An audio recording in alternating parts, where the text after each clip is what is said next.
അവൻ 3 ദിവസങ്ങൾക്ക് അപ്പുറമായിട്ട് അവൻ ലോകത്തിന്റെ മുൻപിൽ ഒരു പുതിയ വാർത്തയെത്തി.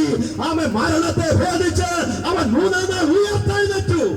അന്ന് വരെ ഉലകത്തിൽ കേട്ടിട്ടില്ലാത്ത ഒരു വാർത്ത, ഒരു സദ്വാർത്ത, അന്ന് വരെ ഈ ലോകം കേട്ടിട്ടില്ലാത്ത, ഈ ലോകം കണ്ടിട്ടില്ലാത്ത ഒരു അനുഭവം, ഒരു വാർത്ത ഈ ഉലകത്തിൽ അവൻ ലഭിച്ചെങ്കിൽ ഉയർത്തെഴുന്നേറ്റ യേശു ക്രിസ്തു അത്രേ. ആ പുതിയ വാർത്തയുമായാണ് ഈ ദിനങ്ങളിൽ ഞങ്ങൾ നിങ്ങളുടെ മുൻപിൽ നിൽക്കുന്നത്. ഹല്ലേലൂയ. ഇന്ന് രാത്രികാലം എന്നെ കേൾക്കുന്ന പ്രിയമുള്ളവരെ, ഹല്ലേലൂയ, മർക്കോസിന്റെ സുവിശേഷം 1-ാം അധ്യായത്തിന്റെ 14-ാം വാക്യം വായിക്കുമ്പോൾ അവിടെ നാം കാണുന്നത്, ഹല്ലേലൂയ, യേശു ക്രിസ്തു, ഹല്ലേലൂയ, സുവിശേഷം ഈ ലോകത്തോട് വിളിച്ചു പറഞ്ഞു. യേശു വിളിച്ചു പറഞ്ഞ സുവിശേഷം ഇതാണ്: കാലം തികഞ്ഞു, ദൈവരാജ്യം സമീപിച്ചിരിക്കുകയാൽ മാനസാന്തരപ്പെട്ട് സുവിശേഷത്തിൽ വിശ്വസിപ്പീൻ. ഹല്ലേലൂയ. പ്രിയമുള്ള ദൈവജനമേ, അവൻ ജാതി ജാതിയോടും രാജ്യം രാജ്യത്തോടും എതിർത്തുകൊണ്ടിരിക്കുന്ന ഈ കാലഘട്ടത്തിൽ 2000-ൽ പരം വർഷങ്ങൾക്ക് മുൻപ് അത് പ്രഘോഷിച്ചതായ സുവിശേഷം ഇന്നും അവൻ വളരെ സവിസ്തരമായ നിലകളിൽ അവൻ പ്രഖ്യാപിക്കപ്പെടുകയാണ്. കാലം തികഞ്ഞു, ദൈവരാജ്യം സമീപിച്ചിരിക്കുന്നു, മാനസാന്തരപ്പെട്ട് സുവിശേഷത്തിൽ വിശ്വസിപ്പീൻ.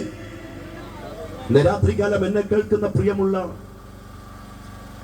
ദൈവമക്കളെ, ദേശനിവാസികളെ, ഹല്ലേലൂയ, യേശു കർത്താവ് സുവിശേഷം പ്രഘോഷിച്ചപ്പോൾ ആ സുവിശേഷത്തിനകത്ത് മാനസാന്തരമുണ്ടായി.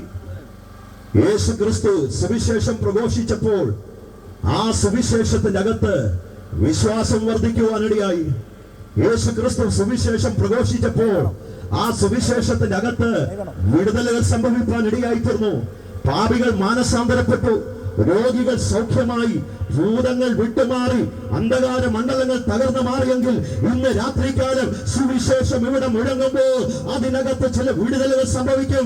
മാനസാന്തരം അനുഭവം നിങ്ങളുടെ ജീവിതത്തിൽ ഉണ്ടാകും. അവൻ പാപത്തിൽ നിന്നും അവൻ ഒരു മോചനം നിങ്ങൾക്ക് ലഭിക്കും. ഹല്ലേലൂയ.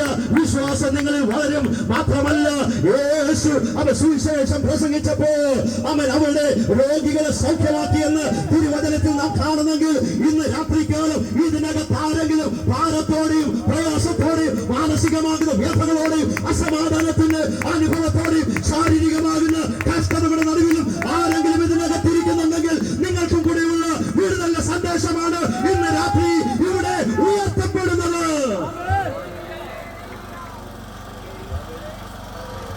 എന്നെ കേൾക്കുന്ന പ്രിയമുള്ള ദൈവജനമേ,